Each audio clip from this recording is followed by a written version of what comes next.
Hello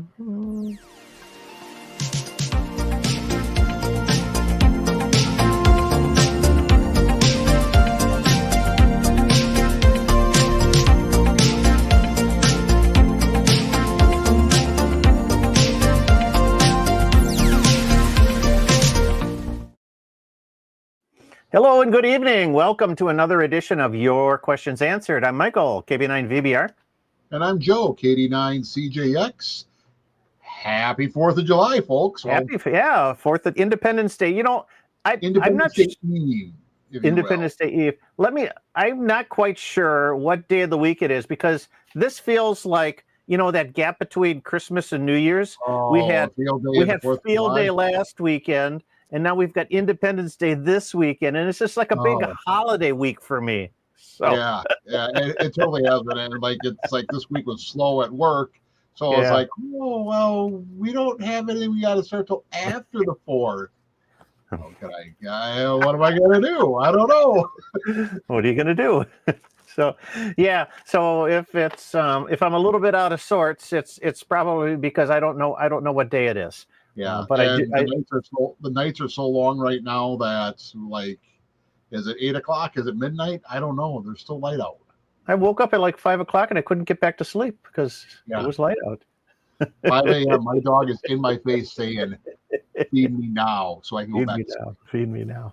So, hey, we got people coming into the filing into the chat. So, good evening and welcome. Thanks for joining us. And if you're joining us on Team Replay, thanks for doing that.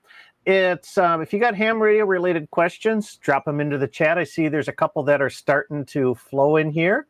We'll try to do as many as we can this evening. We got some things we want to talk about, but we also want to answer your questions too. So definitely get those into the chat. Absolutely, yeah. We need some things to talk about tonight because, unfortunately, I think we were doing so much with Field Day the past month. We ain't got any ham sexy unless, you know. We got something that's sexy. It's kind of ham sexy, but it's not ham sexy in the traditional. Okay. Oh God. Is it a thirst trap? No, it's that event that's coming up this Saturday. So. Oh, okay. Well, there's some that actually qualifies as ham sexy. That's pretty ham sexy. So we'll be talking about some. An opportunity, you know, if you like classic iron ham radio gear. Classic iron. So we'll say hi to a few people rolling in here while people get situated into the chat. Mike from Winton, good evening. And Joe Cooksey, I know he dropped a question in. We'll get to you. Ham till it hurts. He's a regular. Get your flagpole out, U.S. antennas out for the HOA. That's right. Right. Yeah, fly the Old Glory and get a nice vertical radiator at the same time. All the Karens are going crazy this weekend. So have you had a lot of fireworks in your neighborhood, Joe? Not too bad. I'm sure a few of them will start going off here tonight and tomorrow night. The one dog gets a little wild up when she hears things. The other one's deaf, so he doesn't give a damn. But the new pup, I don't know how that's going to go. I'm a little worried about it. She's feisty, so we'll see. And Mark is back in Waukesha. I know, was it last week when we did the Field Day live stream?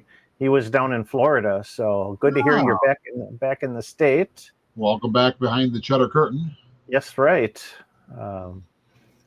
Good old Don from the Twin Cities. Our friend Don, good afternoon, good evening. Yep. Let's see, Dale, and all right. So, and I'm going to grab this question quick because it's a good one, and it's one that's relatively short. Todd's asking, did you ever get started on your 24-volt solar project for the teardrop? Wondering which way to go for ours. I did do that, and it's running. I've had it on a few outings now, and it's running really well. What I did is I've got a solar panel on the roof of my teardrop trailer, and for the last 3 years, it's been a 12 volt,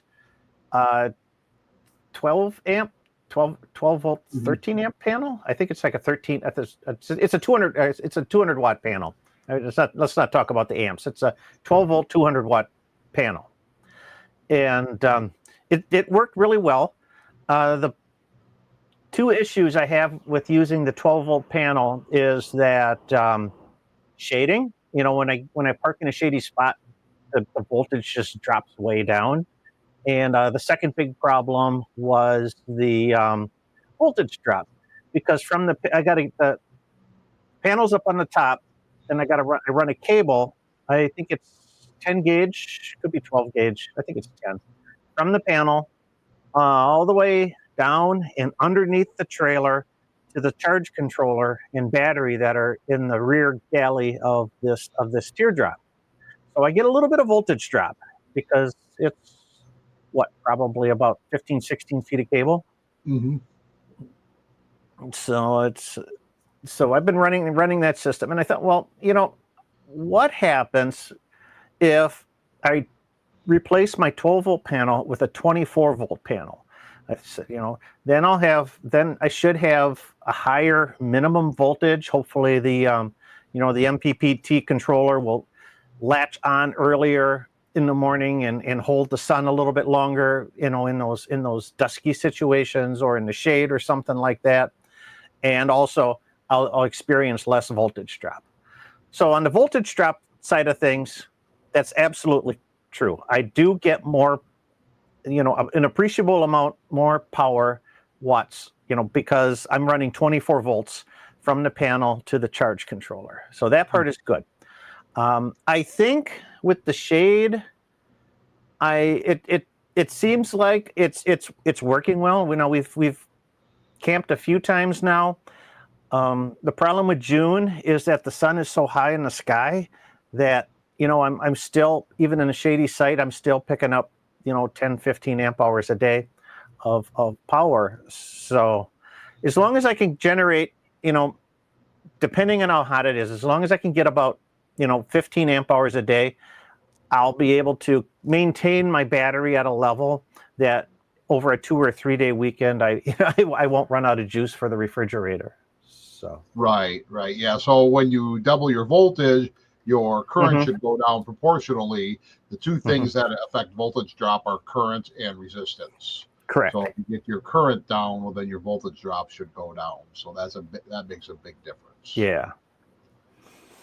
So yeah. So on the voltage drop side of thing, you know, if you're thinking about solar systems, you know, for your trailer or camper or things like that, think about a 24 volt system over a 12 volt system, because especially if you've got if your cable run is more than, say, 10, 12 feet, right, it will make a difference. In the electrical world, you know, 120 volts and up, you can run 100 feet with regular number 12 cable. As long as you don't have a lot of current, you're not going to have much of a voltage drop. In the 12 volt world, distance is everything. Even a couple feet, you're going to see, you know, a couple tenths of a volt of a drop. It makes a big difference. It does. The other thing you could probably do, Michael, is go from 10 to maybe even number 8 wire. Okay. They do make a stranded zip cord number 8. Sure. That might be something you want to look into as well. Of course, that means trying to refeed everything, but you can save a volt or so that way as well. That would, I think I don't remember doing. I did the math when I put when I first put the cable in, so I'd have to do the calculations again to see if dropping down a gauge is going to, you know, with a 24 volt system will make a difference. But there are formulas that you can anticipate what your voltage drop will be. Right. So, but with the 24 volt panel, you know, so far so good. It's 24 volts, 250 watts, which figures out to about a little over 6 amps on the 12. You know, if it's a 12, with a 24 volt panel, or when it converts down to 12 volts, you know, it's like 13 amps. I think while driving in full sun, I had a peak power producing period of 220 watts last weekend while we were driving home in full sun. So Right. Well, that's I pretty could, good, actually. Yeah, once she yeah. gets cooking, that's good. It's good to know. And you're So using an MPPT charger, not a pulse width modulated charger, correct? that is correct. Yep. It's an MPPT charge controller. That's a DIY solar for you. It'll automatically switch between a 12 volt or 24 volt on the fly. So, and converts down to a 12 volt battery or 24 volt batteries if you wanted to use a 24 volt system. So it has a fair amount of flexibility. I think I'm not quite sure, but how many watts I can plug into it, but I think I can do up to 350 or 400 watts at 24 volts with it. So theoretically, I could add a second panel, and it would have the capability to do that. Right. Speaking of solar panels and Mhm. parks in the air, the one thing that I just kind of noticed this the other day, and I can't keep my mind, and I wanted to mention it. Remember about 4 or 5 years ago when Poto was really starting taking off, everyone had to have solar panels and chargers for their batteries. Mhm. Who does that now? Yeah. You don't see it anymore. You really don't. I think part of that's because the LiPo 4 batteries have really dropped the price. 100 amp batteries are dirt cheap. Yeah. And if you're running lower power, you don't need a 100 amp battery. You can go away with a 9 or 15 amp battery and still make out a nice afternoon at the park. So yeah, I remember a few years ago I was going to get a solar setup for Poda, and I'm glad I didn't put the money into it because really it would be a waste of time now. I think it's a lot of hassle to set up. If you're gonna do like an afternoon of activations, why take all of that effort to set up a solar system?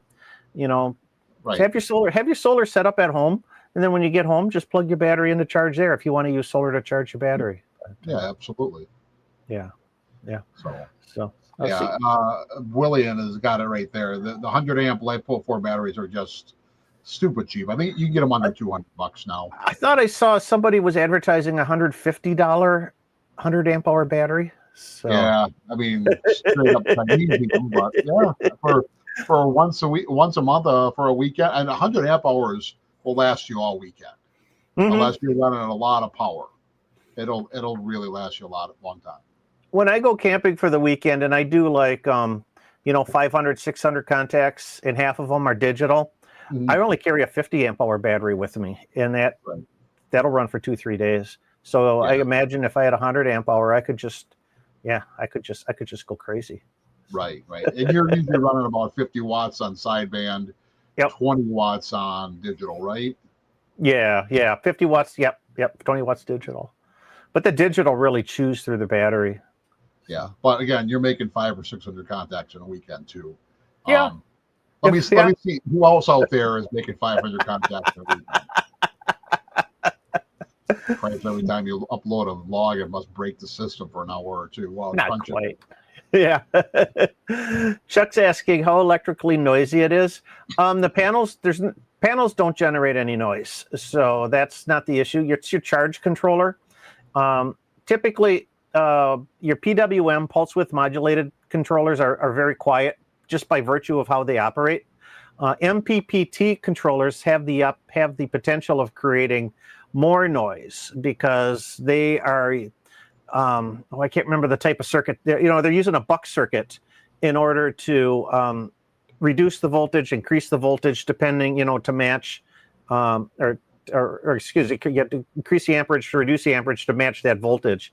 So, and that's where the noise comes in. Quality charge controllers are going to be quieter than louder ones. I've got ferrites on the important power leads. I don't hear any noise from my charge controller at all. Sometimes I'll get noise from my refrigerator. I got a compressor style refrigerator, and if I'm too close to that refrigerator when I'm on the air, I can hear it when it cycles on and off. So at the end of things, it's from what remember 10 years ago when we were dragging like lead acid batteries around. Oh, I know. Oh. We could not do what we do now with what we had 10 years ago. Totally different game. Yeah. So, let's see. We got a lot of solar comments here. Troy says, yeah, lots of used house panels out there. Okay for trailer, not much for POTA. Those a used house panel is typically about 400 watts at I think 24 volts. They're large. They're big. Yeah. They're big panels. Right. Yeah, and you could definitely put one on the top of a camper. Oh, you could. Yep. Setting one up for POTA, that's a lot to drag out. Yep. So, let's see if we got any other ones. Changing wire diameter. So, yeah, move up to 48 volts. I don't need quite that. I don't. Yeah, I'd have to get a lot more. A lot more. I don't have the roof to have that many panels for a 48 volt system. But no. You'd have to double the number of panels up there and run them in series. That's not yeah. No, absolutely. So, okay. Let's see. I'm gonna grab a couple diesel truck batteries. Yeah, those are golf cart batteries. Those are the ones that really hold the power. So, I'm gonna grab another question here. I think this was a good one that kind of came up because it's Joe says. KJ5 LSO. Here's my question. As a technician class, can I make DX to Europe on 20 watts with the right antenna? You can do it on 10 meters sideband, 15 and 40 meters on CW. CW. 20 watts CW is I've actually worked. I have worked Europe. Yep.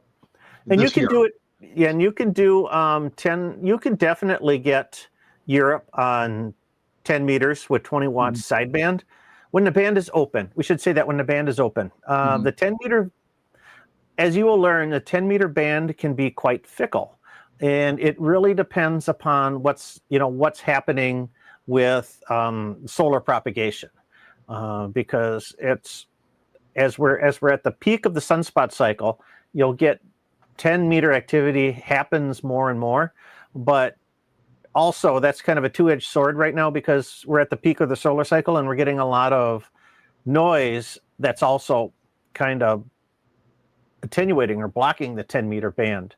Right. So I worked 10 meters with a, I built a 10 meter J-pole style antenna. It's a half wave antenna. I got a video on it. I should probably find that link and throw it into the chat. And last winter, when 10 meters was open reliably on a daily basis, I've tons and tons of European contacts, 50 watts, 20 watts, QRP, 5 watts. And that was in December, January, February, when 10 meters was reliably open. Now in the summer months, 10 meters is going to be a little bit more hit or miss. You got to kind of watch. We've had just so much coronal mass ejections and other solar activity. We're going to be talking about solar activity in a few minutes. It's just been making 10 meters a lot more challenging. Yep. You could, if you don't talk, I don't know if you asked if you wanted to do phone, you could do 10 meter FT8 digital. I bet you'll easily get European contacts that way. But, 10 meters, the best time to do 10 meters is in the early morning or late afternoon when the gray lines coming in or going out. I love this winter. I just had 10 meters on and I was spinning around and all the JA stations that are coming in. Yeah. And when you hear Japan on 10 meters, go get them because you can work them for about an hour when the gray line comes in, but it's real fun because you'll work them barefoot. And you'll be like, I just worked Japan barefoot. It's amazing. Yeah. There's a lot you can do. And don't be afraid of CW. Like I said, we were talking about the Long Island CW Club. You can get on at 15 and 40 with technician privileges and pound away all day on those bands too. Yeah. Unfortunately, in the summer months now, to get the gray line, you're going to have to wake up early, very early. Or be up late. Or be still. Up. Yeah. If I were, 4 or 5 o'clock in the morning. But here in the central time zone, if you're up at 5 o'clock in the morning, that's like 1 o'clock in the afternoon. 11 o'clock in the morning. Mhm. for Europe. So good time to catch them on 10 meters. Right. So Mr. Marconi is looking at my bench, I think. I think he eyes my 1200. No, he eyes my 1200S there. okay. Oh, you saw Yeah. the IFR in the background. Yep. But he didn't recognize the other IFR right next to it, which is the A7550 spectrum analyzer. Both are a little long in the tooth, but the service monitor, I think, it's got to go get some help. Yeah. But the spectrum analyzer works real good yet. Yeah, so it sounds like 5 a.m. is not a problem. So Yep. Hey, that's believe it or not, sometimes the early birds do get the worm, right? Yep. So that's it. In the 10-meter band, you learn a lot about propagation, and you got to pay attention to those things if you really want to make those contacts. Yep. So go to it. But yeah, you can get Europe on 10 when the band is open. So, okay. Let's see. We had another. I'm gonna get a lot of the questions are really starting to roll in here, and I just want to be careful I'm not missing any of them. The cornbread, KO5RN, a regular on the channel here. Is there a place I can sell a few pieces of ham gear on the internet other than the Bay? This is a great question. QRZ is kind of sort of the place to be selling stuff used for ham radio. Yeah. QRZ's got they've got for sale forums. I've seen stuff on Marketplace. There's some for sale groups on Facebook. A problem with some of those for sale groups is that a lot of scammers kind of hang out on those too, especially the Facebook groups I'm talking about. QRZ usually, because you got to make an account and all that, it's a little bit more vetted. But I don't know. Does anybody else have any ideas on where to buy and sell ham gear? It's online. You can do it the old-fashioned way. Go to a ham fest. Go to a ham fest. Yeah. Cash is king. Go to a ham fest. QRZ, QTH.com. They've got for sale boards. Yeah. Find a local ham fest. Get a table for the swap meet. That takes a little bit more effort. People are more receptive to buying equipment in person than they are online. Right. Because you can touch the item, you can see the person, and you can wheel and deal, and you'll probably come out at that, I think. Mm-hmm. I've seen there's a couple. You don't have to ship when you go to a ham fest. Mm-hmm. That's true. Ham Radio Crash Course has a swap board on Discord. That might be a pretty safe place to go, because there's another forum that is moderated and vetted, so hopefully that kind of keeps things. Just Scout says, Crash Course's Facebook page and Discord have buy sell trade sections, well monitored. So there we go. Local Menards or Home Depot. I think Pedro was following up on something he'd started. Oh, okay. I don't know. I mean, I buy antenna equipment at Home Depot. Yeah, I've built antennas with plenty of parts for Menards. Rope and wire. Save big money. Yeah. So, the Walmart part. Yeah, so I don't think it's. So you kind of get the.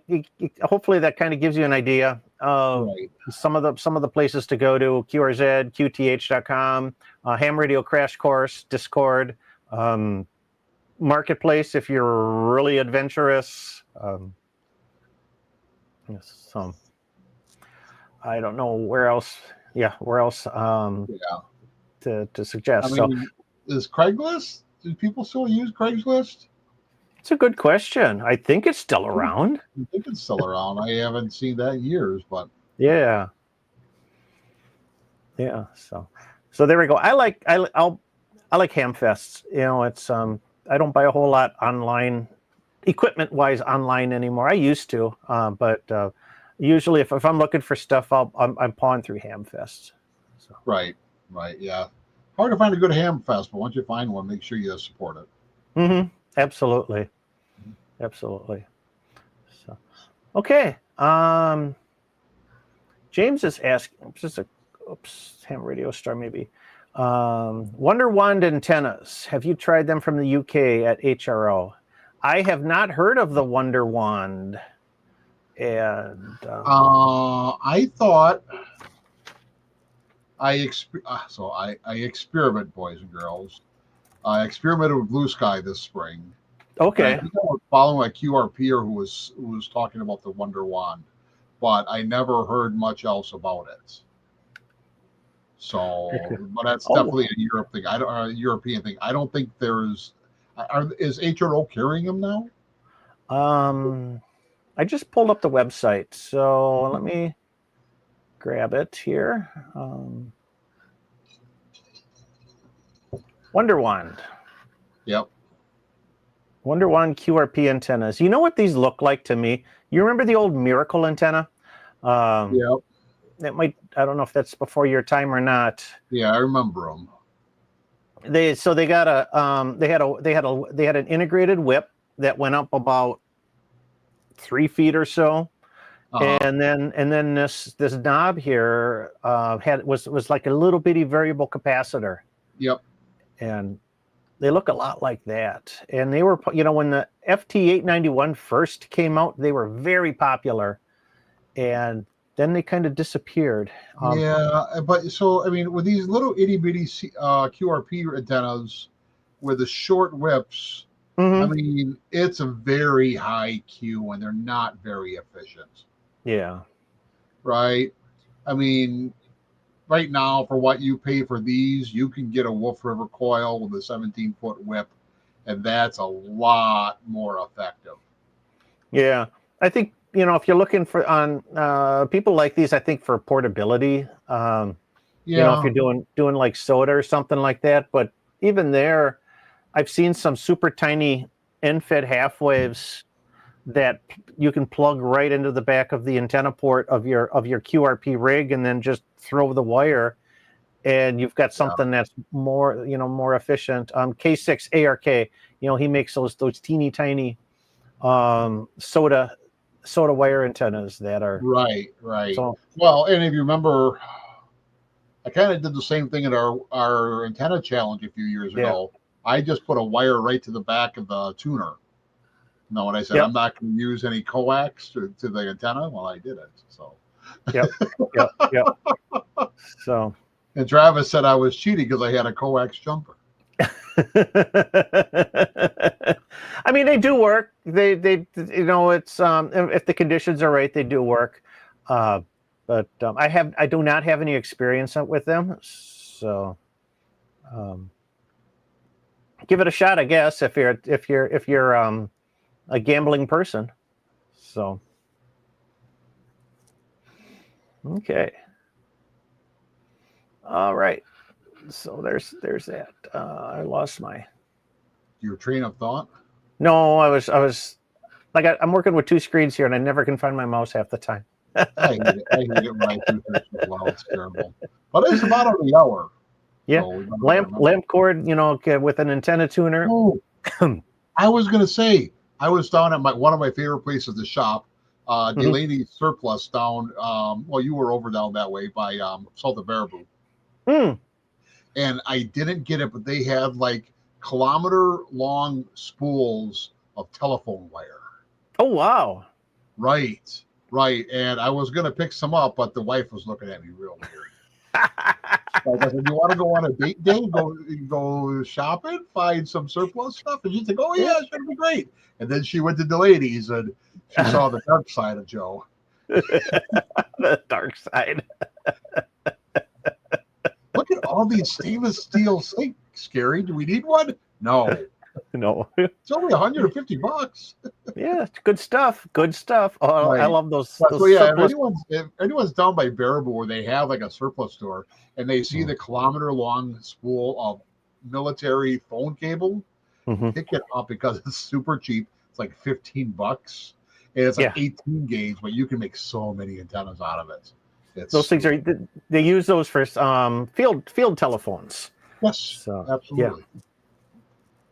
Yeah. So okay, we're gonna get back to your questions in a second here, but since we're at the bottom of the hour here, I'd just like to take an opportunity and acknowledge the very important people that help make this channel go, and that's our patrons over at patreon.com. We got a few new ones that came in over the last month at the on our supporter level. K6 ISS, Emmett Woods, David DeVos, and our good buddy Don Z. Supporters, the next level up, Harvester Q and N3KUY. So thank you so much for your support. We'll give you a little bit of applause there. And then, of course, the people that go over and above, and that's our producer level, and we acknowledge them every month. Larry, Lyle, Mark, Michael, the other Michael, W4PHO, the third Michael, Mark, Kyle, Tim, Bill, Brian, Dave, Don, Joel, John, Conrad, Jason, and Scott. And John Conrad. Wow, we got a tongue twister going on today, guys. But the list keeps growing and growing, and we it does keep growing, and it really helps a lot because it keeps everything running here in the show. Gives me the opportunity to create that content that every week that you love, and it's greatly appreciated that the support. And you too can become a patron over at and support the mission to educate and inspire the amateur radio community. That's over at patreon.com/KB9VBR antennas. And you may not know this, but I've got a free level too now. And if you go over to my Patreon page, you can sign up for free. And what you'll get every week is my weekly email newsletter. It's a blog post over there. And what it does is it kind of gives you a little bit of inside information about this week's video, and then another topic that is kind of bouncing around in my head that I put down on paper. So like, for example, this week, if you go sign up and read this week's free message, not only you'll learn about the video that I did this week on the amazing vertical delta loop antenna, but you'll read a real fun blog article on what we ate at field day. So we ate so good. We ate so good. Brisket. Oh, there's another place of brisket, Travis. Yes, please. Yes, please. The brisket, the smoked chicken, the bacon and eggs. So many eggs. Oh God. Free range homegrown eggs. I cooked 2 pounds of bacon Saturday morning over the fire. It took like an hour. Yeah. So you can read that all for free. And and then one last thing before we get back to our show is I just want to leave a second with this message from our sponsor. KB9 VBR antennas are simple, effective, and affordable VHF and UHF antennas for amateur radio, MERS, public safety, and GMRS. Made in the USA with quality parts. Get yours online at jpole-antenna.com. Okay. There you go. Hey, before we go any further, there's a question on here. I really like this one. We haven't talked about this stuff in a long time. Okay. The Reverend L. Deuterino, His Holiness abides. Right. Are you talking about extremely cheap ways to get on the air? Yeah, I marked that one. I wanted to get to that. I love this question because we've all started off with the UV5R. Yeah, yeah. So I'll tell you a story. At one point in time, I had like 30 Motorola mobile radios in this room. 30 of them. They were all free. The easiest way, like to get on the air cheap, is to make friends. Like there you go. Contacts, join a club, go do some activities, because sometimes you just go over to a guy's house like, hey, can I get like a connector from you? This happens every time when someone comes over to my house.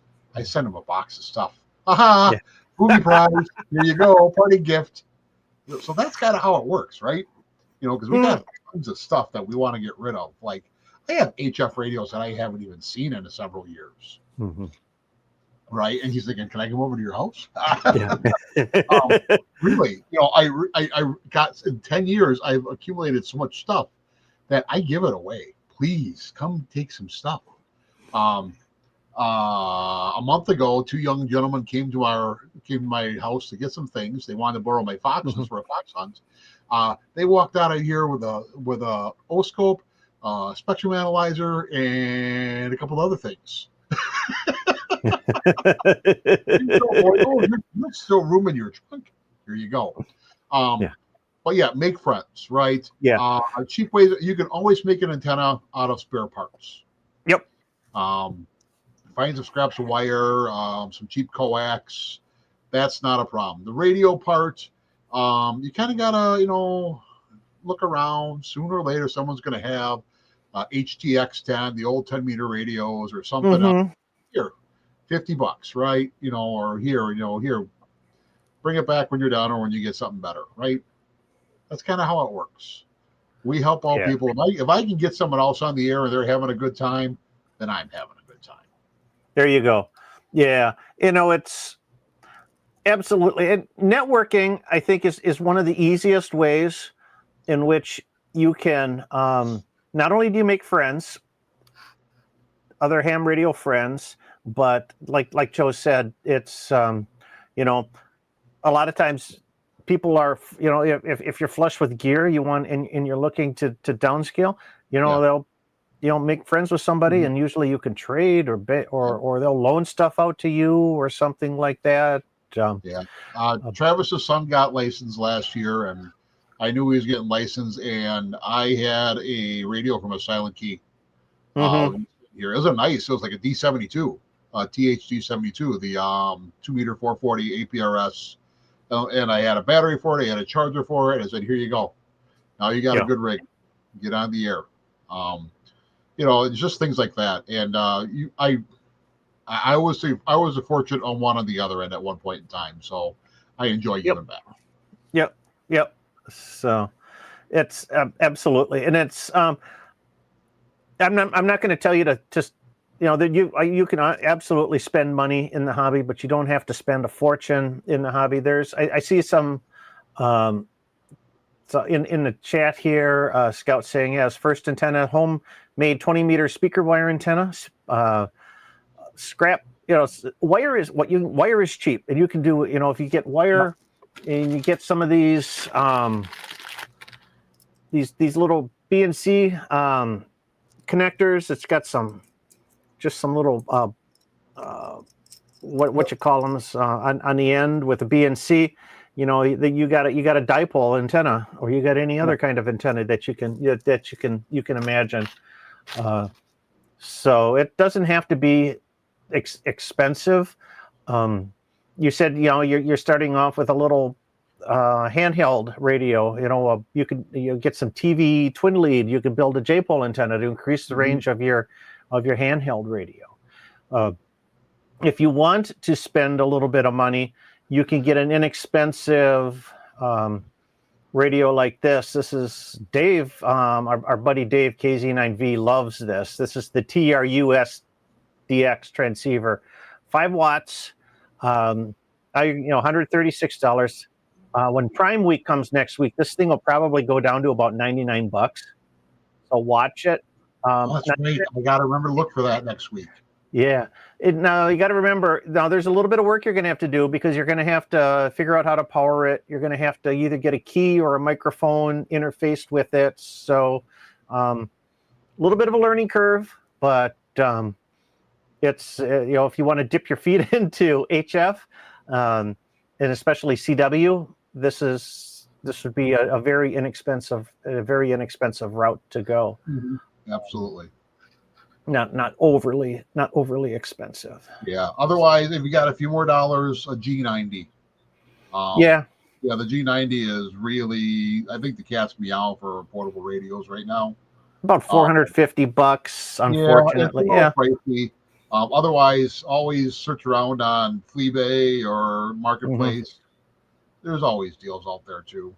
Yep. But no, I get it. You know, when we all got into this radio hobby, it was like, oh God, I can't spend thousands of dollars, right? You know, I think when I first started, so Megan's 16 and Olivia's 23, so that means that Megan was 6 and Yep. Olivia was 13 when I started this. So like, I was feeding kids at home and everything, and I get it.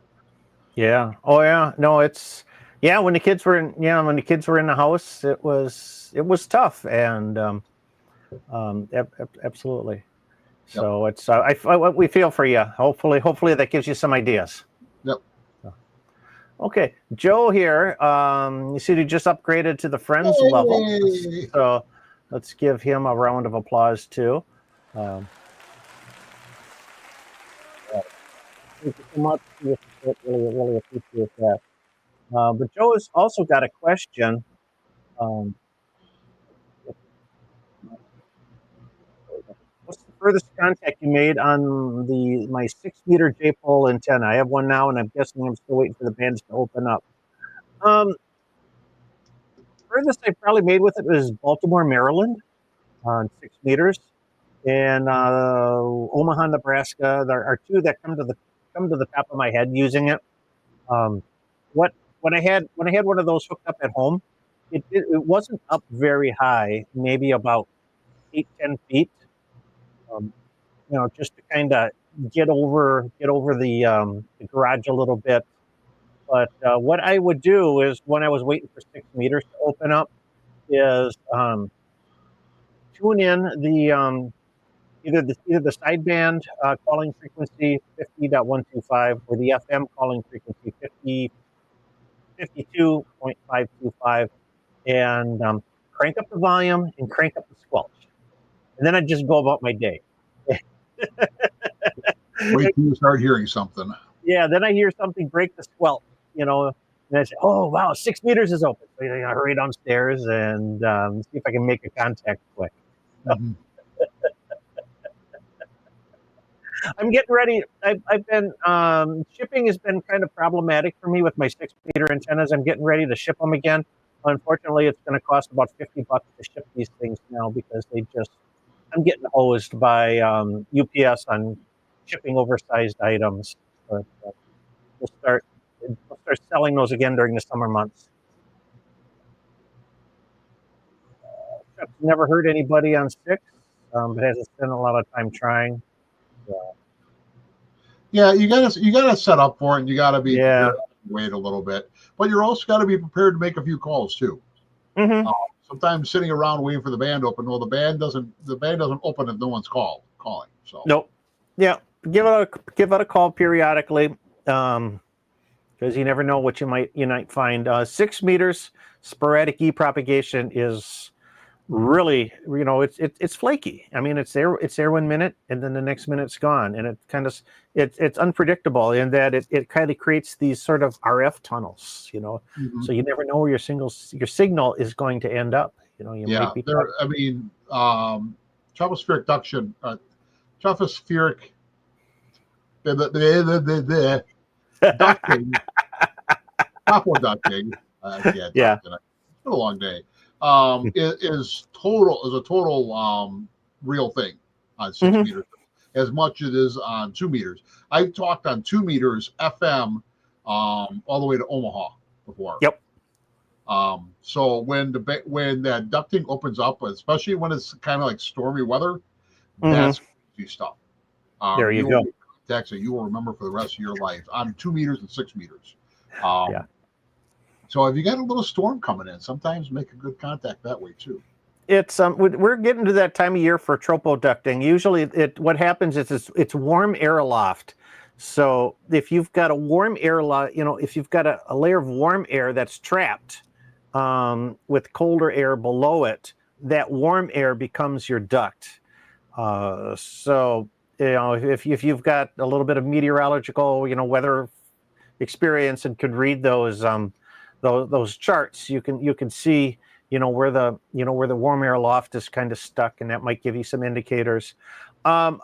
If a good way to tell a sporadic E is open is if you hear a 10-meter band opening, go on up to 6, because in the summer months, if 10 opens up, 6 is probably open too.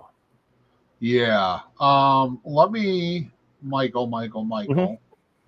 There's a website, but I've been using for years that tracks. Oh shoot! I'm trying to find it right now. Okay, I'm going to send this over to you on the on our chat. Okay. As soon as you see it, you know what I'm talking about. Yeah. This tracks 2-meter propagation based on APRS reception. Okay. And this website is super duper for finding if there's a band opening on 2 meters. Oh yeah, this is a good one. Yeah, and the link I sent you, Michael, I think you got to go in the upper left-hand corner and click on the little button above the plus and minus zoom button, and that'll take you to. It's in HF right now, but if you click on we're it's going to be VHF. Well, actually, it was set to all.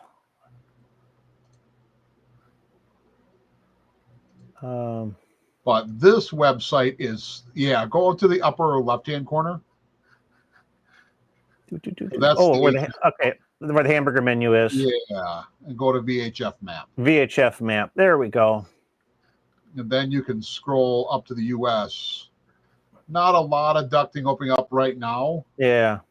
But this is super duper right here. You got to zoom in just a little bit more, Michael. Okay. One more. Enhancing. Yep. There we go. There we go. So there's not. So this is Wisconsin right now. There's not a lot to see there right now. No big openings. But when you get some really good openings, when it's really hot and sticky out, you got storms rolling in. There's cold air behind it. That's when these bands really get ripping. 2 meters and 6 meters will act like 10 meters and even 15 meters sometimes when you really get a good opening. So what is going on here is we are looking at APRS digipeaters here, and so these little icons here, that's the digipeater, and then the blob is what stations are hearing the digi. All of this information, all of this APR information is funneled into via iGates to an internet stream. So they're processing all of those packets. They're figuring out how many APRS home stations are hearing the digipeater, so that they can kind of show it on the map, and that's a really good indicator of VHF propagation. So, no, it's crazy what this website will show, and as it gets longer and longer, the bubbles get darker and darker. When you start seeing red and purple. That's when you're in the middle of it. That's when you need to start calling CQ on 146.52. Or if you're lucky enough to have sideband and go and make some contacts, that's when the real fun starts. Absolutely. So this is this is pretty light right now. There's not a whole lot going on, but this is really a great way in which to utilize APRS information. People say APRS is dead, but no, not really. I mean, it's a great propagation tool. So APRS is still one of the best tools we have in ham radio. There's so many things we can do with it. Look at the Eastern Seaboard starting to light up a little bit. So, keep an eye on that. It's sundown over there on the East Coast right now. So now there's some temperature changes. So they're starting to see a little bit of a rolling pattern. Yeah. So, all right. Since we're talking about propagation, let's talk about propagation a little bit, and then we're gonna get into our field day discussion. Okay, I'm gonna close our propagation map here because we got a question. JD144 asks, as a new ham, I'm wondering about the bottom of the solar cycle is going to be like.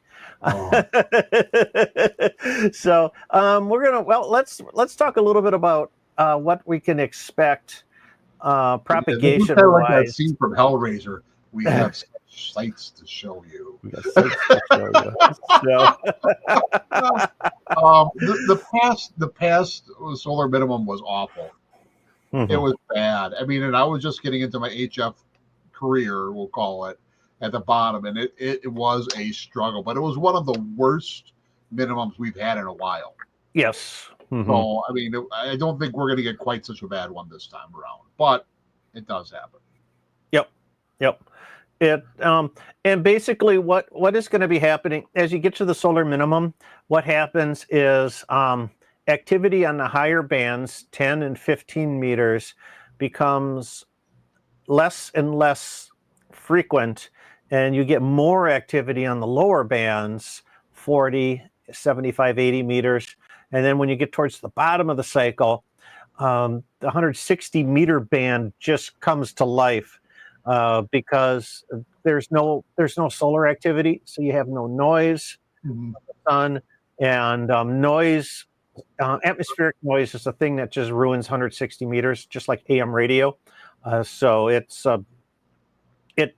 that's when your maximum usable frequency drops. So you see a lot more stuff happening on 40, 80, and 160 meters. 20 meters is just like the bellwether band. It's good, high or low. 20 and 40, you can make contacts on almost any day of the week. Yep. Good with good propagation and poor propagation. But we're going to talk a little bit about what's happening right now because we are at the peak of the sunspot cycle, and we just got the June solar sunspot numbers in, and this blue line is kind of the prediction line here, and then this line graph that is. Let's see if I could get this straightened out here a little bit. This is what's actually happening, and it appears, now that we've moved a few months forward, that the peak was probably near October of it could be August to October of 2024. So yeah. And now we're definitely seeing a progression downwards. Yeah, it just seems like yesterday we were at the bottom of the cycle, doesn't it, Michael? Well, it not feel like we went months without sunspots? Yeah, well, look at this. 2019, there was not even one sunspot, not even one, just less than one sunspot average. Yeah, so, it was just atrocious. It was the worst solar minimum in a long time, and it really didn't kick off until ham radio. Oh, absolutely. And then it seems to sort of spike, and now we're already past peak. It just feels weird to me, but yeah, we're at the second half of 2025 already. We're going to start to go downhill. It's going to be good for a long time, though. The next 3 years are going to have good numbers. Oh yeah, I would say by 2028, that's when it's going to start getting rough again. It's going to get rough again, but definitely for the rest of this year, all of 2026, expect, because we had great conditions. What happens as you climb, typically numbers climb fast, and your propagation gets better really quick. As you can see, this is sort of a steep slope.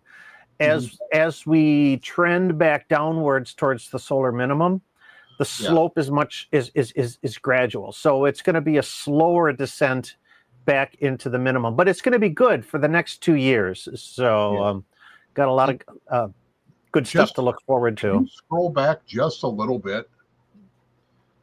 History-wise? Yeah, back to like 2014. Okay, so the previous sunspots or sun cycle was again, it was atrocious. The solar maximum. Look at where that solar maximum was in 2014 compared to our current solar max and the previous solar max.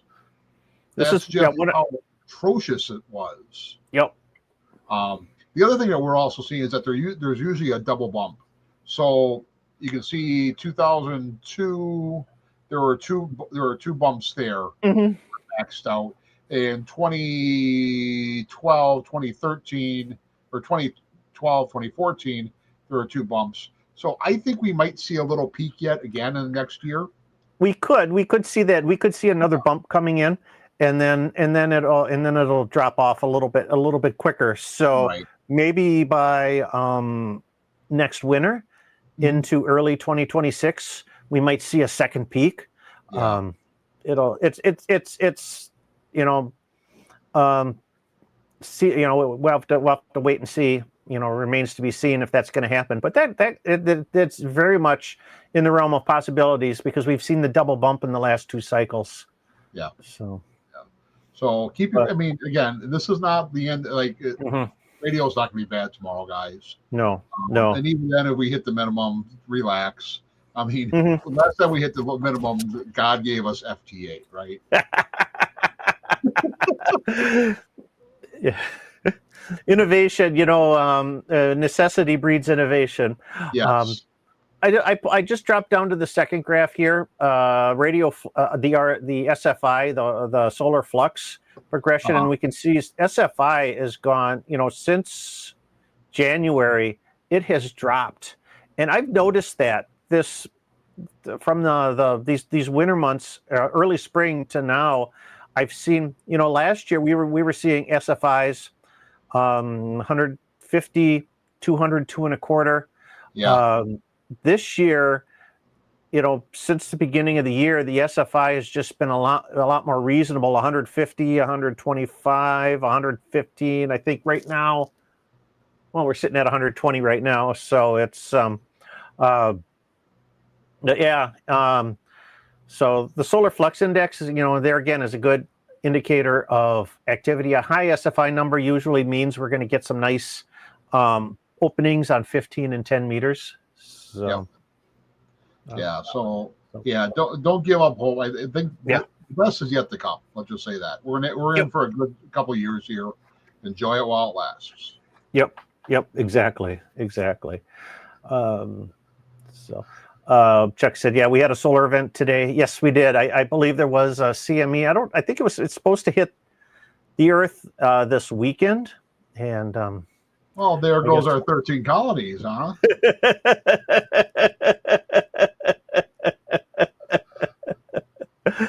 Yep. Makes it all more fun. So, whoops, Absolutely. It's not what I wanted to do. I wanted to remove from stage. There we go, and bring us. Bring us back in. Okay. We're biggened. We were biggened. So hopefully that answers your question. What we're seeing, for solar. I'm going to grab another question here, and then we're going to jump into field day. So Random Signals is asking, does anyone have any experience with Alpha Delta DXLB plus fan dipole antenna, or should I stick to my G5 RV I already have? The Alpha Delta antennas, they're quality antennas. Fan dipoles on the average are good antennas. I got a G5 RV and I enjoy my G5 RV because with the wide ranging tuner, I can get to any band. I think, one of the problems, I don't remember how many bands the Alpha Delta has on it, but you're limited to however many bands that the fan dipole is going to support. Yeah, so Alpha Delta DXLB. Yep. 160 through 10. Okay, so 160, 80, 40, 20, 15, 10. Doesn't say it's got the WARC bands, but that's a trap antenna. Oh, okay. Okay, it's 100-foot long. It requires a long, wide range tuner, but it is a trap antenna. So, my thoughts on trap antennas is that you lose power in traps. Mm-hmm. But they're great if you don't have enough real estate to get on like 160 or 80, right? Mm-hmm. So it's a trade-off. But the G5 RV is an antenna that just works as long as it's hung right and you understand how to use it. Mm-hmm. The G5 RV is going on 80 years old now. It was designed in the 40s, and it's fed with ladder line. The old days, when we used ladder line, we could make a lot of things happen because even with high SWRs, you don't have a lot of loss. Yeah. And especially if you cut it to the right length, Before we had balance, we had ladder line, and we cut the ladder line to specific quarter wavelengths, and that was our impedance match. Okay, so that's why the length of the ladder line is very specific with that, depending on like a 600 ohm, 450 ohm, or whatever you use. But you got to remember, it's not coax, so it can't just be laying on the ground. It can't be laying up against a building or anything like that. But the G5RV, yep, and you got to get it up about 30 feet in the air. You got to really get it up there about 30 feet for it to work. But if you can do that, I don't think you need another antenna. Well, I mean, you always need another antenna. You always need another antenna. Yeah. The Alpha Delta, it's a 100-foot antenna, so it's going to occupy about the same amount of space as the G5RV. I guess if the G5RV is working for you, stick with it. But it's hard to say. But yeah, like Joe says, you do lose a little bit of power with the traps, but and bandwidth too. It might be narrow banded, but the wide ranging tuner is will let you roam around a little bit, so it'll help. You probably need an external tuner on that. Is it Friday yet? Well, if he's got the G5, he's already got the external tuner, because you do need an external tuner with that too. So, okay. Let's see. Can you give me some insight into SWR meters versus antenna analyzers, what to look for in the basic needs for a new ham? Okay, so an SWR meter or SWR bridge, basically, as you transmit, that's going to measure your forward power you're sending to the antenna and the reflected power that's coming back from the antenna. And it'll give you that ratio of forward versus reflected power. You can use the SWR bridge or meter to make adjustments to your antenna, transmit a little bit, look at the SWR, adjust the antenna, transmit, adjust the antenna, things like that. So for decades, hams have used nothing more than an SWR bridge to adjust, say like their dipole antenna. I hang a new dipole up in the air, and then, we'll use the SWR bridge in order to make and test transmissions so we can get it all dialed in.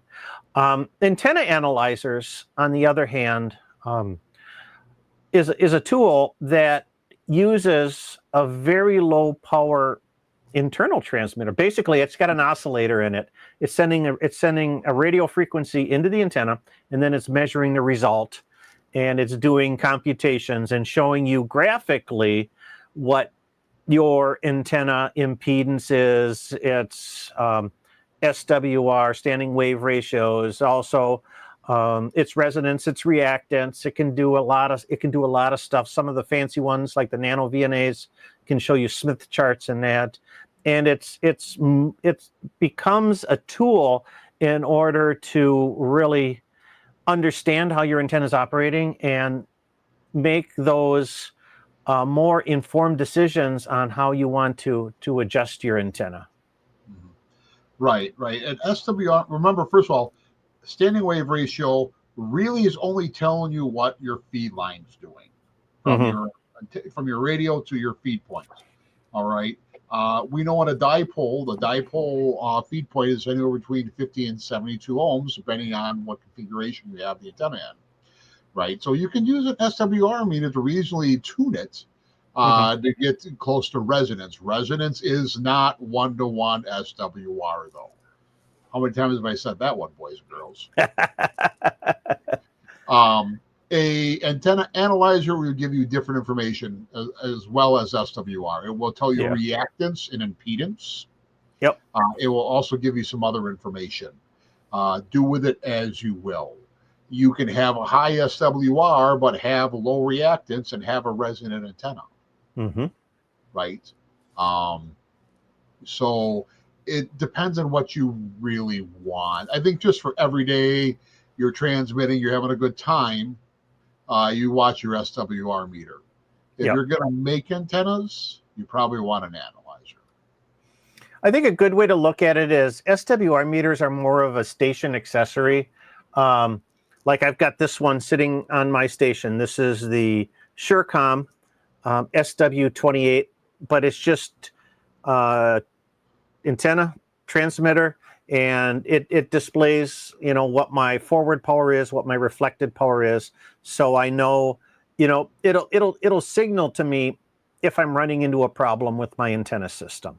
Right. Basically, if because goes bad, your antenna falls, or you have bad coax, having mm-hmm. an SW meter on your rig will let you know what's going on. Yeah, if you're running into a problem, and they're a good thing. A lot of transceivers have SWR meters built right into them.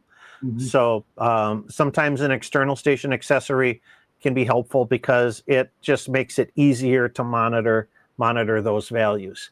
Mm-hmm. An antenna analyzer becomes a tool for, if you're building antennas, if you want to experiment with different antenna designs.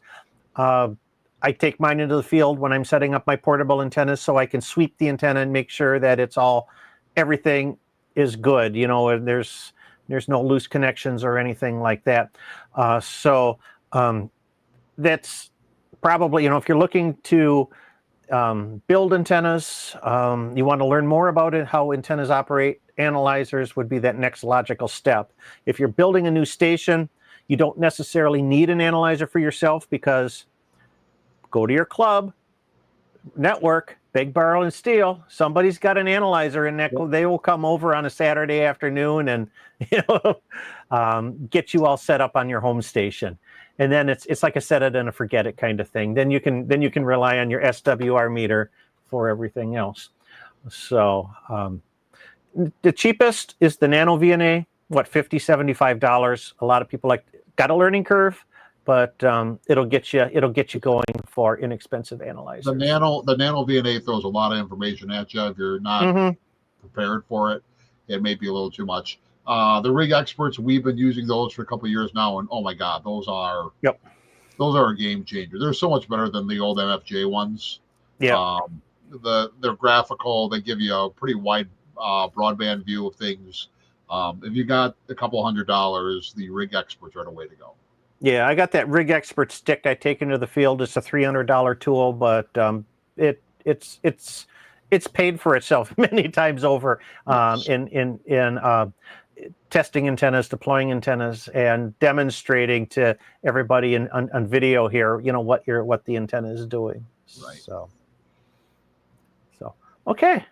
So hopefully that gets you going in the right direction. But we've been talking here for everything else. We got to talk about field day. Yeah. Yeah, we have a lot of things to say about field day this year. Yeah, we do. So, and if you've got any field day experiences you want to drop into the chat, we'll bring those up too. But this year for field day, Joe and I, in addition to Travis and Dave, all of the regulars on this channel, we met up north in the woods, the Chequamegon Nicolet National Forest, the Black Lake. Called the mosquito breeding grounds. The mosquito breeding grounds, yes. Ground zero for those pesky mosquitoes. And this is like the third or fourth year, I think, at least the fourth year we've done field day up at Black mm-hmm. Lake. Yeah, absolutely. It was fun. It was a blast. Mm-hmm. It's a great place for us to meet up because it's Travis is the camp host, so it's like we almost got run of the place. We get a few camp sites. Did have run of the place. It was a pretty quiet weekend, being right before the holidays. Not a lot of people camping, so it was quiet. We had plenty of space to set up antennas. We had two campsites, his host site, and then Dave and I had another site that was probably about 400 or 500 feet away.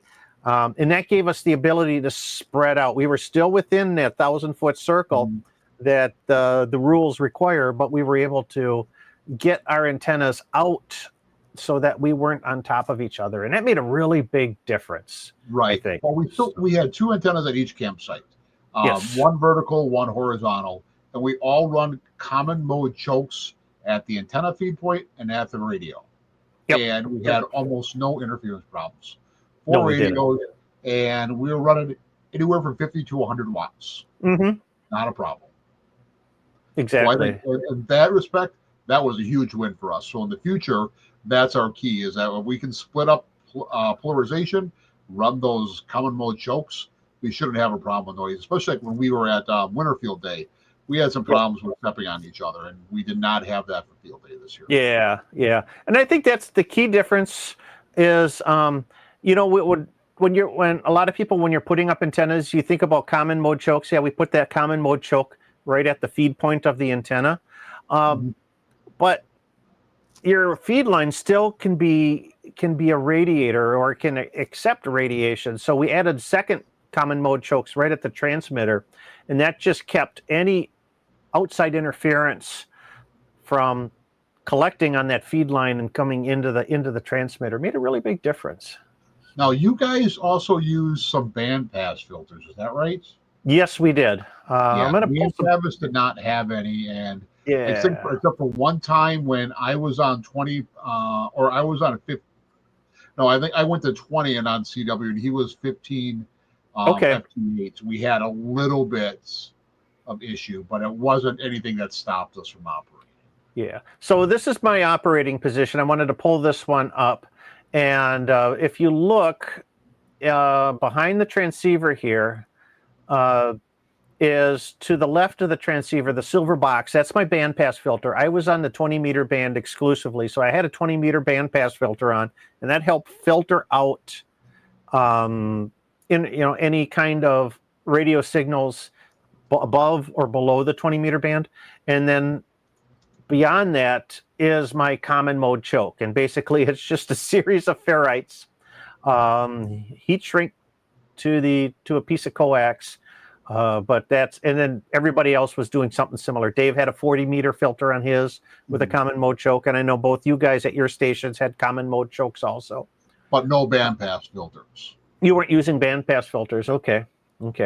So logging, we're using a program called N1MM Plus. It's a contest logging program. It's got a couple good things going for it. Number one, it makes networking super easy. So we can network all the computers. Well, yeah, let's go with that.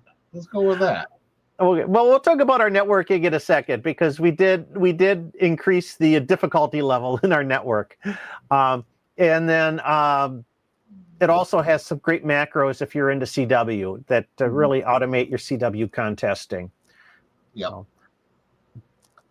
But I'm going to pull up a couple images here. So this was where Dave and I were working out of. This was the campsite the campsites we were set at. We got the trailer, the screen tent to keep the mosquitoes away, and then Joe and Travis were over here on the host site. Let me see, I got another. That was where we had our live stream on Friday night as well. Our Friday night live stream, but they were running. So you had a vertical antenna, and that was 53-foot inverted L. Yep, Rivercroft style with a 4-to-1 feed point. Yep. Yeah, that's a common antenna that I've had on quite a few videos here. Travis was using just a 80-meter end-fed half-wave antenna. So if you look, it was running right over our heads from the solar panels into the background where you see the chairs and the trailer. Dave and we were using. I had my 20-meter Delta loop antenna, and that was just right outside the tent. There you can see to the right of the tent, there's a black post that's supporting the Delta loop. And then to the left of my camper would be another end-fed half-wave antenna in sort of an L configuration going into the next campsite. And that was the antenna that Dave was using. So let's see. We were talking about networking because that was a big challenge for us, because we're a few hundred feet apart. The Wi-Fi kind of sort of reached, but in order to create a more stable Wi-Fi, I got one of these little bitty travel routers, and I plugged it into a battery pack, and then it sat in a weatherproof box. And the idea was to stick this travel router on sort of halfway between us to extend the signal from Travis's site to our site. So we had a solid data connection between everybody. Well, so here's the problem we were running into. In order for this to work, we didn't have a solid connection between the four of us. So the network connection worked great, as long as we were cruising the internet. But in order for the logging to work, this little travel router had to be set up into bridge mode, and we were having issues with that, getting it to properly bridge between the network, the hub, or that Joe and Travis are on, and the hub that Dave and I were on. Things just weren't talking like they were supposed to. So, right. Mm-hmm. So next year maybe we get another router. Another router, yeah. We're thinking maybe something that's more commercial, bridge-like, or something like that. But I think this was a proof of concept that we could link everybody together. We just need to work out those details. Yeah. Another thing that I thought of, and I didn't think of this last weekend, is we could have got that router higher in the air. Yeah, but it wasn't so. I don't think it was so much the connection as it was the problem we were having with the just the internals itself, because I had a good signal from the router to my PC, and I think the router was getting a decent signal from to Travis's. So yeah, and maybe and it could be software too with N1MM. Maybe for some reason we're having the two routers there. Maybe there was a networking issue that I couldn't necessarily navigate. Well, me and Travis were on the same network. We were on the same router, and we couldn't see each other. Yeah, I don't know. So we got bugs. We got bugs to work out on that. A proof of concept that it is possible. So yeah. But realistically, we stayed on the same bands for the most part for the entire contest. Mm-hmm. So it's not like that we had to communicate to say, "Hey, get off a band. I'm going to be there." So. Mm-hmm. Yeah. So I'm gonna close this window, but I'm just gonna leave with one last picture. So, Black Lake, if you look on a dark sky map, is the darkest spot in the state of Wisconsin. So you could literally see the Milky Way galaxy from here, and that's what we saw. Friday night was beautiful. Yeah, that was just a quickie taken with my phone. If I had my other camera set up on a tripod, we would have looked deeper in. So it's so we're definitely going to get back to Black Lake. So. But so the networking was our big issue. But otherwise, I think everything went really well. Antenna-wise, it felt like we had made good choices with our antenna system. Sometimes I feel like I like to experiment with different designs and whatnot, and I've put some duds up in the air that have really just haven't performed at all. But that vertical delta loop. Early in the day, it wasn't working worth a darn. So I switched over to the POTA Performer antenna, KJ6ER's Performer antenna. And that wasn't working worth a darn either. So I kind of felt better that it was not my antenna. It wasn't me, but it was there was other things going on. Later, as the day wore on, later in the afternoon, the band sound kind of loosened up and propagation got much better. I switched back in the evening. I switched back to the Performer, and it was just it went great. I mean, not to the Performer antenna, back to the vertical delta loop, and it was just wide open, low noise floor with that antenna. I could pick out stuff that you wouldn't normally hear. And solid copy. I was breaking pileups, so it worked. So and how was your fifth? And you had really good luck with your inverted L too. I had decent luck. I think 15 meters wasn't all it was cracked up to be on Saturday. And the other thing is it's amateur hour. I mean, everyone's stepping on everyone. So I didn't get a lot of contacts. All CW though. I did make all CW, and I wasn't just using the macros. I was actually pounding some of those out too.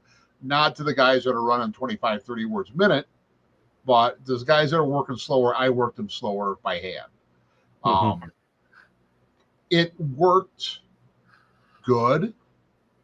but I think the band conditions kind of hindered things. I'll say that. Yes. And I Yes, really only yes. had a 15 and a little bit on 20. I didn't try anything else.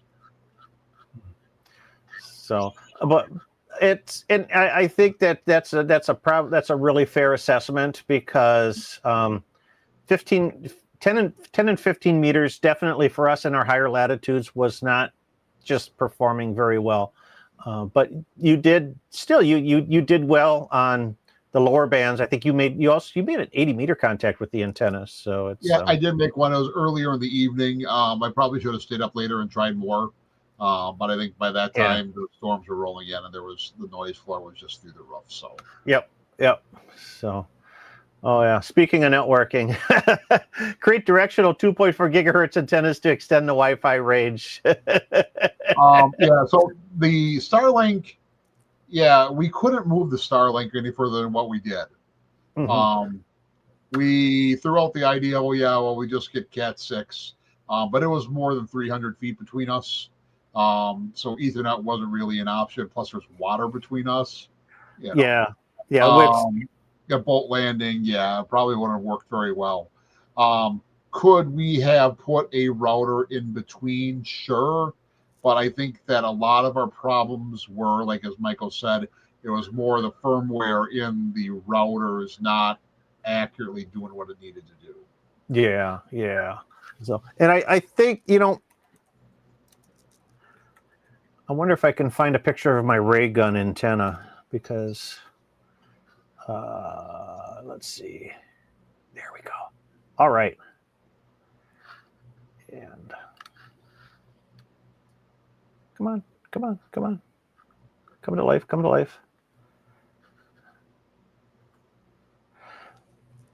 We do have the capability of.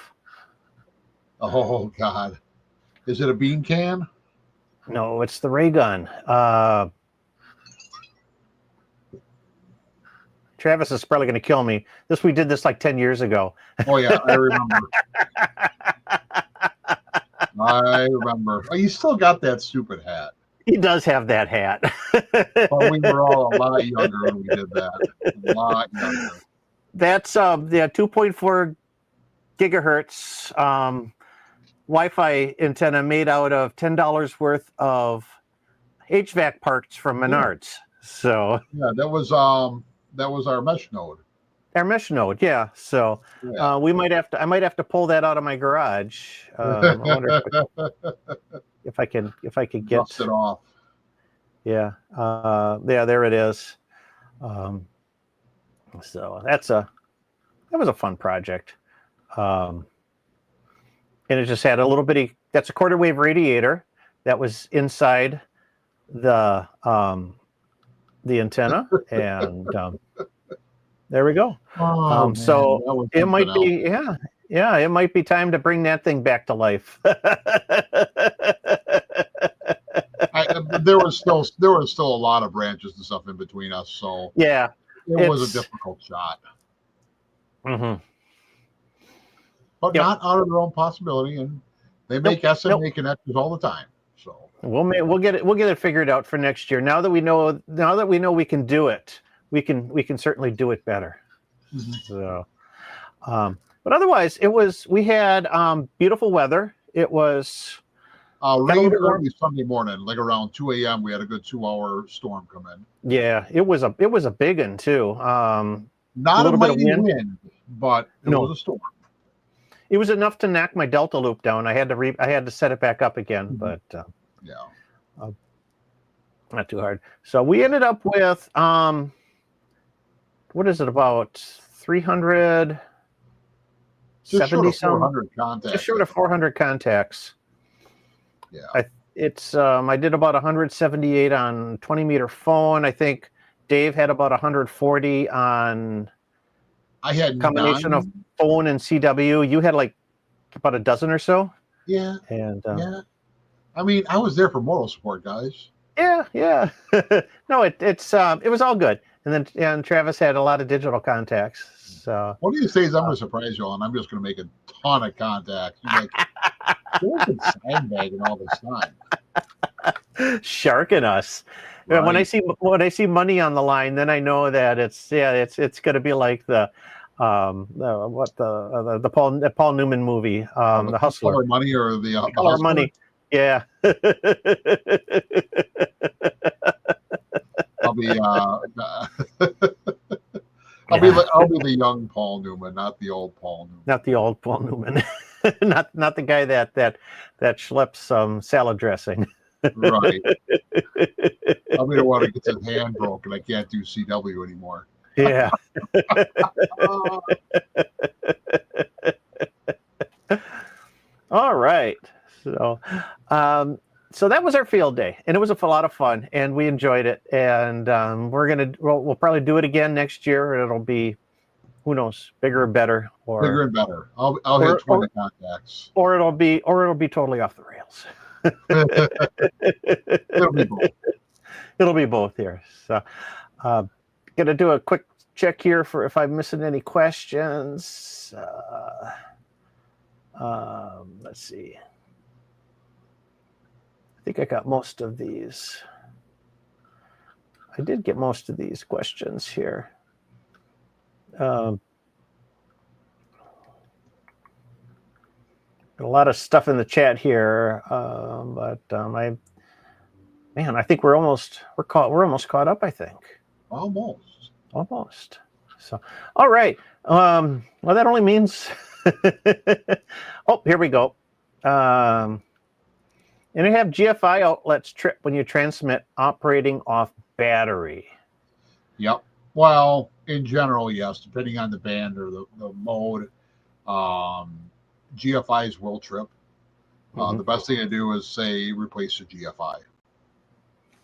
If they're tripping indiscriminately like that, that usually means there's a problem with the GFI outlet itself, I'm guessing. Yeah, not necessarily, but the older ones tend to be more susceptible to RF. Okay. All right. So the GFI works is that there's an imbalance of current between the hot and the neutral, not the hot and the ground. The ground has nothing to do with it in the GFI. It's between the hot and the neutral, meaning the power coming in is not matching the power coming out. So the two things that happen are if you have like a short or someone's being zapped, well, then current is finding another path to ground back to the source, which means the GFI will trip. Or you're introducing current like RF, common mode current, which is also going to be different than the amount that's coming out, especially if it's not being used, right? And then that'll trip as well. So the newer GFIs are less susceptible to RF. So if you got an old one in there that's tripping, replace it with a new one. Yeah. And they're not that expensive.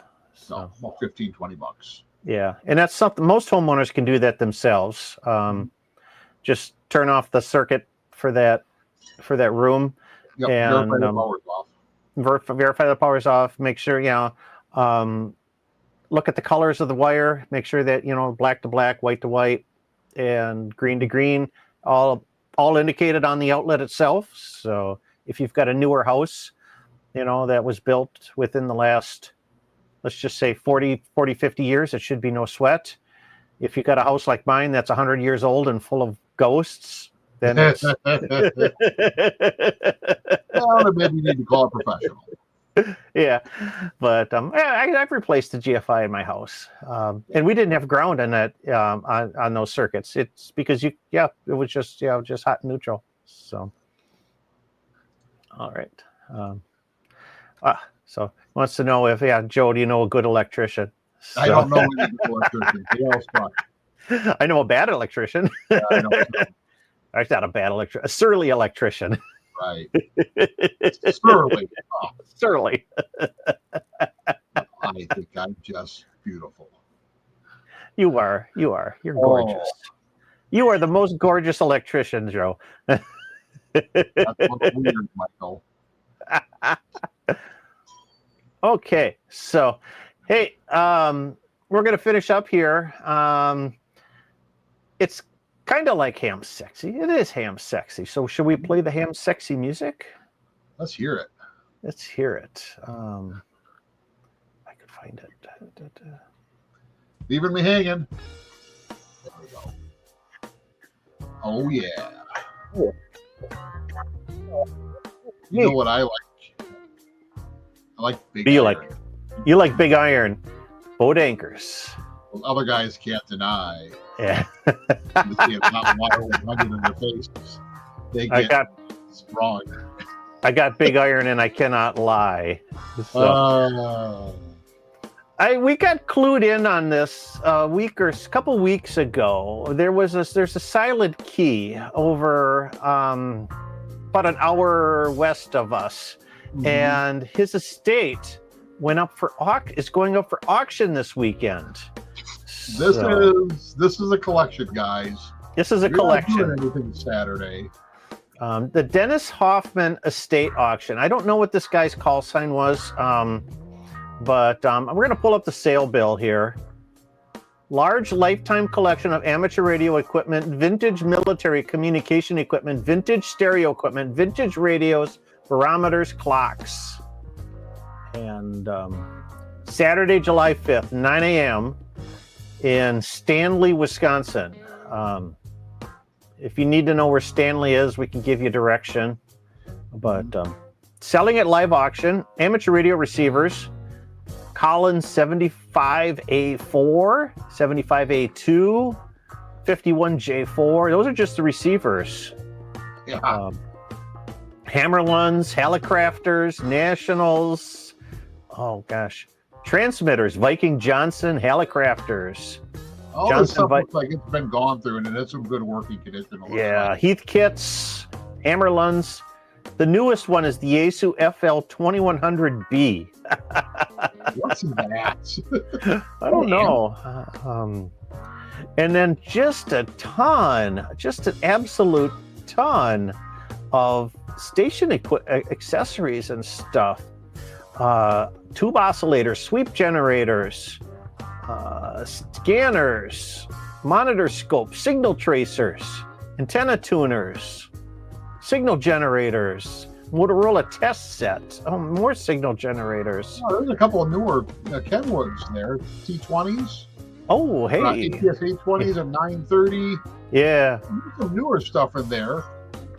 Military communication equipment. Oh my. Yeah. Vintage stereo equipment, tube testers, clocks and barometers. Let's pull up the pictures. Because I'm getting hot and heavy, guys. Oh, look at all that iron. Look at that bad boy. Oh. It could all be yours. Yeah. Oh, it's a GE. Oh, it's a Sony table radio. Yeah. Oh, look at that too. Ooh. Yeah. We're just going to go quickly through here. These are some. Oh, man, that's old. Beautiful receiver. More tubes. There. Look at that. Wow. That's one of those five tube decorative. American All-American 5 radios. They made them in all those crazy designs. I think is that a Hammerland or a National? But that's a National. Looks National. Like. Yeah. That's military. It's some military stuff. Yeah. All of this could be. There's the barometers. Some of this is dusty. Wow. Ooh, hey, 24-hour clock. And the list, it just goes on and on and on. Wants to know, did I see a Tesla coil? A Tesla coil? Was there one in there? Or there very well could have been. No, there was a big old tube there. It wasn't a Tesla. Oh, I don't think that was a Tesla coil. Some scanners. Ooh, nice table radios. Yep. Another barometer, another clock. Nice clocks. Had some speakers like that once. So, it's an Bakelite Mosley. That's kind of sweet. Yeah. More Hammerluns. Yeah. Look at those mics. Yeah, some Astatics, Silver Eagles, some more. Oh, an RCA. 3M. That must have been a public address microphone, probably out of a school or office building or something. Wow. Amplifiers. test equipment. Hey, come on, this is... there we go. Don't smoke. Oh, look at that green phosphorus. One more. One more. Oh, that scope. Oh, yeah. Good gravy. This is everything. This auction is lit. So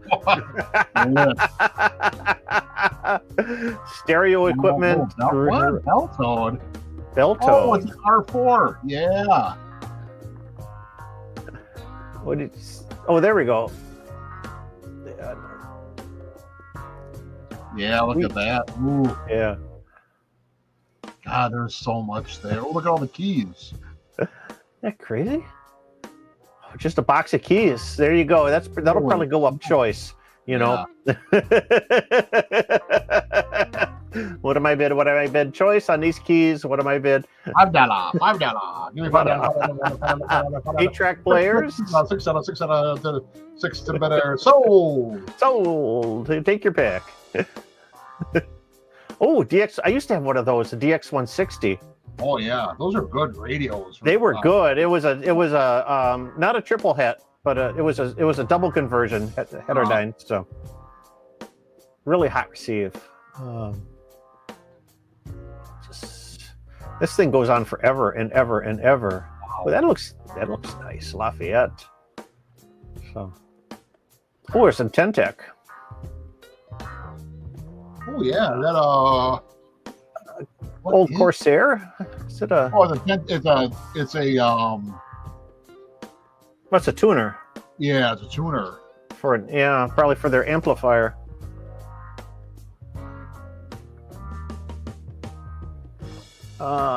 Wire recorder, maybe? Yeah. This guy collected a lot of junk. Wow. Hey, microphones. It's not junk. It's just like your basement. Yeah, that's junk.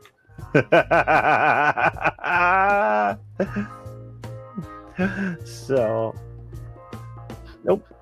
That's another realistic. No, it's a Washington CB radio. Yeah. Yep. Tube testers, scanners. Jeez. Wow. Everybody's talking about this auction. I've gotten emails from at least 2 or 3 different people already on it. So it's gonna be a big one. Bring cash. Bring cash. Cash or good check. Yep. I just have bad checks. They got bad checks.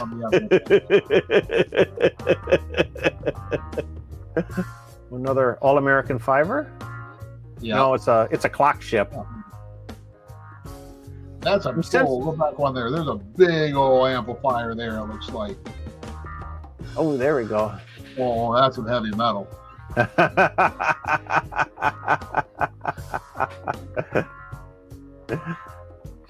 2 more testers. Gosh, this is just crazy. A Viking, Allicrafters. So this auctioneer's going to be hoarse. And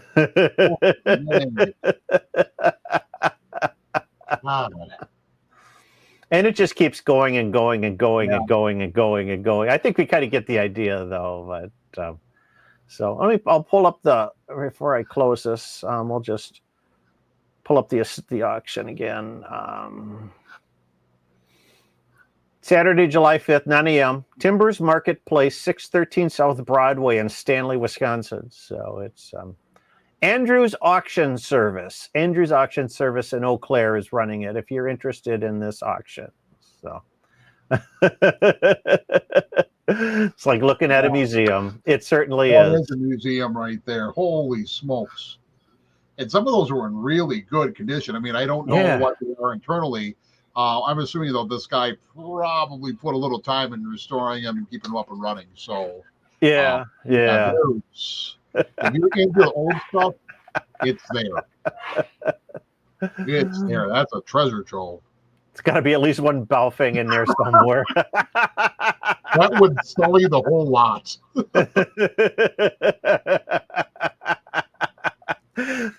How come I got a feeling that guy did not spend much time on 2 meters? I don't think that guy spent too much time with his wife either. No. Oh man, I'm not going. It's No. as enticing as this auction is. I'm not going to go to it. It's just I don't need any of that stuff. No, there's a lot of things there, but it's not anything that I would be like jumping over. It's nice. I'm not. Yeah. I'm not collecting. I'm not collecting boat anchors. Be cool to have some, but it's crazy though. I hope they do well. I hope the family does well on that because there is quite a bit there. There's quite a bit, and they're taking a chance that they can get rid of it all. So it's right. I hope. I'd hate to see a bunch of it go to e-waste. People will pick it up. If you've ever been to the Voice of America Museum, that place is just amazing. It's actually 2 museums in one. The Voice of America Museum is in suburban Cincinnati, Ohio, at the Bethany Relay Station. So half is you get to see the transmitting equipment, or what's left of the transmitting equipment, at the VOA Relay Station. And then the other half of the museum is the Crosley Radio Museum. Crosley was the manufacturer. They built, I'm going to say cheap radios, because they were a mass market supplier of radios. And their goal was to, we're going to make these radios as cheap as we can. And then in order to make sure that people can, that they work well for people, we're going to invest lots of money into these gigantic transmitters so we can beam a really big signal into this radio. That was their business plan. It worked. It worked. So there we go. So it's quite the deal. Mm-hmm. It is.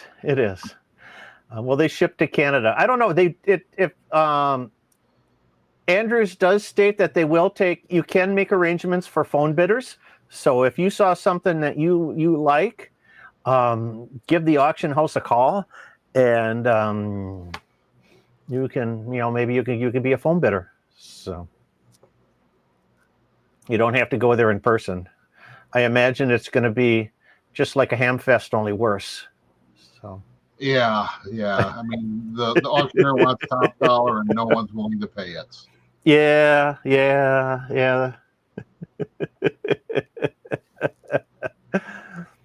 All right. So, well, that's about it that I got today. Went through everything on my list, and we had some really great questions. So thanks a lot, everybody, for contributing this evening. It was great, and I had a lot of fun.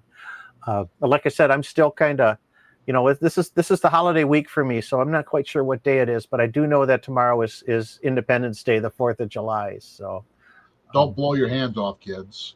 Nope. I knew we had a kid on our block that did that. He picked up a sparkler. He was like 8 years old. He picked up a sparkler, and he had his entire summer had this bandage all over his hand. Get the 3rd-degree burns, and then you got to spend your whole summer with your hand bandaged up. Not good. No, absolutely not. So, all right. So, okay. So, don't shoot your eye out, everybody. Thanks for joining us this evening. Our next live stream is going to be coming up on August 7th, and Joe may or may not be here. I should be here for that one. So okay, good deal. Yeah, usually my Michigan trip should be home. I should be home like that weekend before, so I'll be good. And you're not going to the potato factory yet? It should be almost done by then. Actually. Oh, okay. It's a short shutdown this year, so. No, good deal. You've had some long ones these last couple of years. Oh yeah, it's been rough. All right. So, well, thanks a lot for joining us. We'll see you next month or next week if you're watching one of my videos. But I'm Michael, KB9 VBR. And I'm Joe, KD9 CJX 73. 73. Have a great evening.